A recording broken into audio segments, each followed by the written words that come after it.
Hi, I am Dawn Kennedy. I want to talk to you today about something that happened to us, and I want to give you some practical guidance on what you do if your business has to close in an emergency. So, we had a consulting company that we started back in 2011, and on November 1st, 2013, my husband had a near fatal fall 18 feet off of a ladder at one of our training sites and immediately had a catastrophic injury. He had 4 skull fractures and a brain bleed and all kinds of other things going on. And I want to, first of all, if you found me because you are facing something similar where there has been an emergency, something happened to a stakeholder or something happened to the business, first of all, I want you to know that you can get through this and that you are not alone in this. This does happen. It may be rare, but when it does happen, it can leave you wondering, what do you do? You've got the personal, you've got the business, you've got all the things, you've got the customers, the vendors, all the stuff. And I just want you to take a breath. This is how you found me, because I'm going to give you practical steps and things that you can do that are going to help you navigate this unexpected event. So I want to tell you that when the accident first happened, I had no idea what we were going to do because the neurosurgeon had not given us a whole lot of hope about recovery. It was not looking good for a while there, but Mike made an immediate rebound, and about 3.5 years of physical and occupational and speech and all the therapies. Has some traumatic brain injury, has some other things going on, but we were able to navigate all of that, and we opened Convo Road Coffee Roasters about 8 to 9 years later, following his passion for roasting coffee. So the other thing I want to tell you is, no matter what you're facing right here, right now, I want you to keep in mind this is not the end of your journey. So Unique Consulting, right? I even have the mug. This is in the thumbnail. Was our company. We were in love with our company. We were doing a great job. And if anybody finds this video who worked with us back in 2011, 12, and 13, please leave a comment. But guess what? During the fall, our business closed. It closed in 3 seconds. We were a consulting company. We were no longer able to serve our contracts. We were no longer able to do the work. And immediately within that 3 seconds, Unique Consulting was gone. It was still open in that moment, but really we knew the company had to close. We had a very long journey from the accident to full recovery, and we had to focus on that as well. So here are a couple of things to think about. These are the practical steps. First of all, recognize that emergencies do happen on occasion. And if you're watching this and you haven't had an emergency, I will also give you some practical steps and tips towards the end of the video that you can do to prepare yourself in case something like this were ever to happen. And the things that I do now inside our business that make sure that if something did happen like this again, somebody else would be able to take the action steps I'm going to give you and close down the business the right way. So I have an action step guide. It'll be linked here. You can just download it, and it's nice to have in case you need the steps and you don't want to keep watching the video over and over. So my step 1 here was to secure immediate sources of income. So if the business is your primary source of income, the first thing we're going to want to do is try to secure some additional income. I was working at the time. I had a job. I picked up some other work to do to be able to secure additional income. But if you are an entrepreneur, there is a chance that you can do some freelancing, some consulting, get some temp jobs, work some part-time things, let people know what happened and let them know that you are looking for something. And most of the time, people will be flexible with you because they understand that you are also dealing with a personal issue that you need to resolve. For us, Mike was in a rehab hospital for quite a while, and then when he was released from there, he had outpatient therapy 3 days a week for years. Okay, so this was not a quick overnight thing, but again, going through each stage, we figured it out as we went, and you will too. The second thing is we need to let everybody know what happened. You need to call your clients. You need to call your vendors. You need to call your lenders. So let's talk a little bit about this. Again, this is on the cheat sheet. I have other notes because I wanted to make sure we covered everything. But for this cheat sheet itself, it's check off so that you can do this. So the number one thing is if you don't have a power of attorney to access business records of somebody else, maybe you're not a partner or a shareholder in this business, maybe it's just a solopreneur, please make sure that you do have some kind of power of attorney that would allow you in an emergency to contact clients, vendors, and lenders and let them know what happened. If you can get permission, I had permission from my husband to share what the rehab center had given us as kind of a summary sheet of the dates, the times, what happened, and where he was. So I could fax that over or send that. This was 2013, so we were still faxing. I was able to fax over from the rehab hospital actually information that was proving that we did have this emergency, that we weren't trying to just kind of get out of things. Legal documentation. If you have a power of attorney, make sure you send that in. And the first thing I want you to do is not only let them know that this happened, let them know that the business will be closing, but you intend to take care of everything that is outstanding. Let them know that you intend to make your payments, and you might just need them to give you a 60-day grace, give you a deferral, give you some temporary release. If you work with the SBA, if you have SBA loans and stuff, make sure you communicate with them as well. It is incredibly important not to just start missing payments or not to meet client fulfillment or not to do refunds if they're appropriate. I understand that you're scared and you may not feel like you know what to do, but the very first thing you do is you just call everyone. This is going to get into what I'm going to call my first tip for preparing for an emergency, and that would be to have what's called a cheat book or a cheat Excel sheet, a workbook. What it is it has all of our information. So all of our vendor numbers, contact information, account numbers, and it's for everything related to the business. It also has my EIN, my tax numbers, all the things. So the person with the power of attorney doesn't have to go scrambling through 900 envelopes looking for something. You want to be as organized as possible, and in this moment, in this instant, having a precious list of everyone you do business with, or having access to all of that regulatory information that you may need, is an incredible gift. We did not have it back then. I have a cheat book now. We keep it updated at least every 6 months to a year. I'm not going to say I'm perfectly on top of it. We don't have a lot of changes anymore, but in the beginning, we definitely updated it very frequently. The next thing is to make sure that you understand where you are with cash flow and what your receivables are and what your payables are. So who still owes you money? Because if you go and you shut down bank accounts and you shut down all those things and checks are being made out to the business, you won't be able to cash them. So the next thing is to get a little bit of financial organization and understand not just what the cash is on hand or the value of the inventory or whatever. I want you to understand what is still owed to you and what is owed out, what the payables are. And I want you to then prioritize those debts and those payments so that you have priority payments.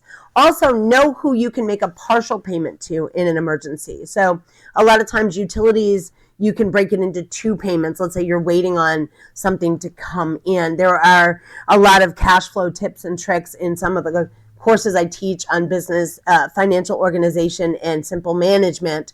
This is one, though, that I think is incredibly important in an emergency, is you want to make sure that you understand where your money is and where it needs to go, who can take a partial payment, who will work with you on a deferral. Also, if you are facing a lot of business debt and like us, your business closed in an emergency, don't be afraid to seek help from other people who are like debt restructuring services. And I'm not talking about the ones that let you go 90 payments past due and then they try to solve it for pennies on the dollar. I'm talking about there are places that can help you negotiate your interest rates and payments and things like that. Seek them out. An important caveat here is that if this is business debt, commercial debt, in a lot of ways, it is not subject to the same consumer protection laws. So just make sure that you are very clear that this is business debt so that there's no misunderstanding as you start negotiation. You also can see about doing your own negotiation for like extended payment plans. Maybe your loan was originally, 12 payments or 24 payments. Maybe they'll let you go to 48 and they'll drop that payment for you, at least in the short term. The other thing I want to tell you is as you're doing all this negotiation and you're keeping conversation records and stuff, write it all down. I had several notebooks, paper clips, files printed, stapled all together. I kept track of all of the new payment terms, agreements, who I spoke to, the phone numbers and all that stuff. And again, I now have a cheat book that has the account numbers and stuff. And if I needed to, I could very easily import it into an Excel file and type a notes section. You don't have to use Excel. That's how I would do it if I had to today. Okay, so now we're going to talk about some of the legal and the administrative things. Just because you fell or you got into a car accident or God forbid something else happened, the due dates on your regulatory filings and your licenses and your taxes and those things are not going to go away.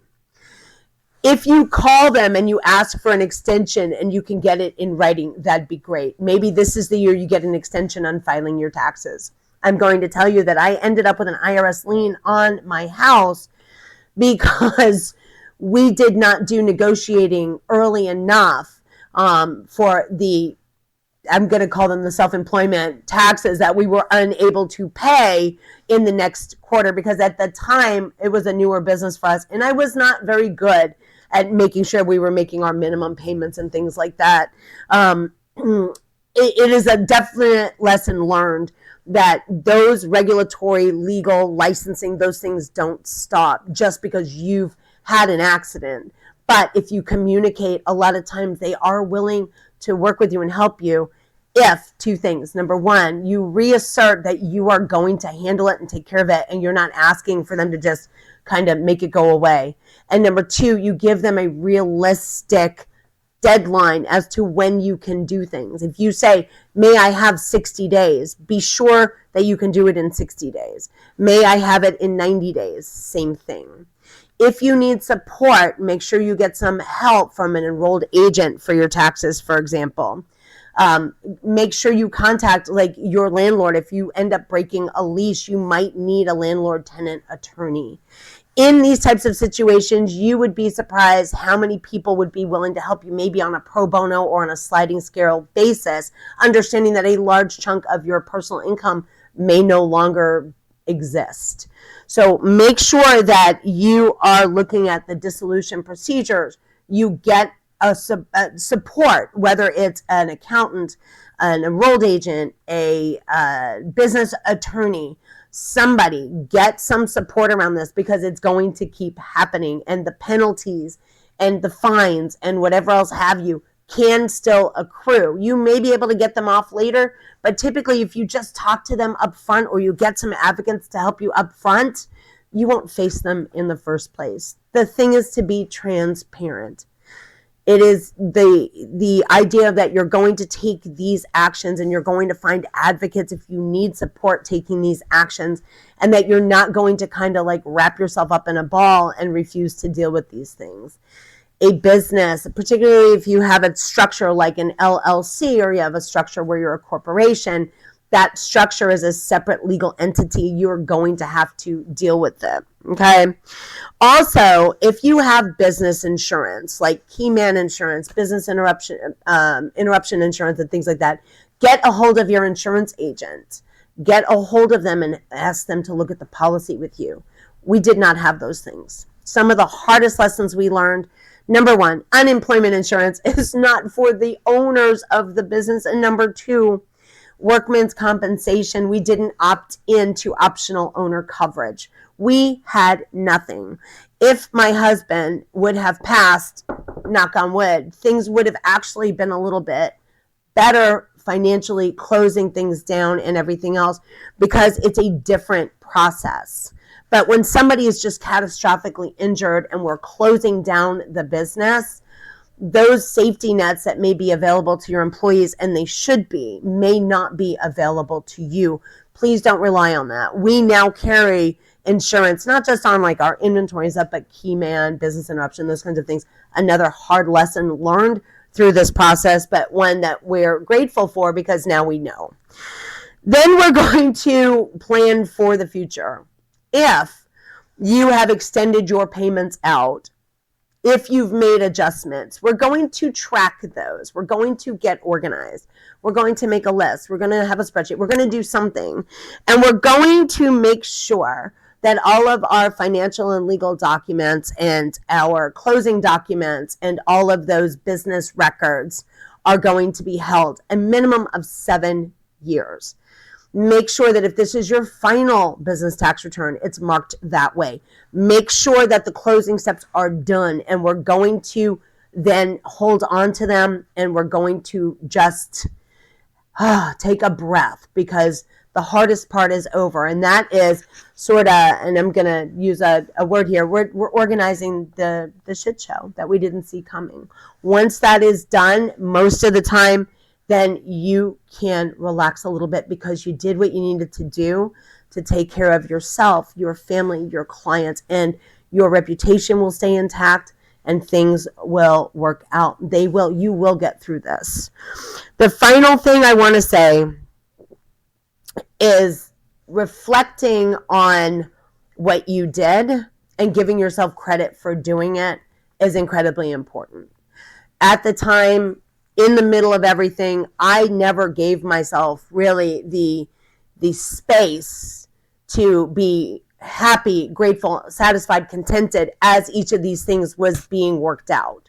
I never sat back and said, oh, thank goodness. I always just looked at the list of things, and it really kind of robbed me a little bit of that sense of accomplishment and me being able to watch my husband's tremendous rehabilitation progress. It was phenomenal. He got out of the wheelchair. He did lose his hearing. He had to go to speech therapy. He had to get hearing aids, things like that. But as we were navigating those things, I didn't give myself also the same credit of saying, whew, all right, we got it. We figured it out. We're doing it, and it's going to be okay.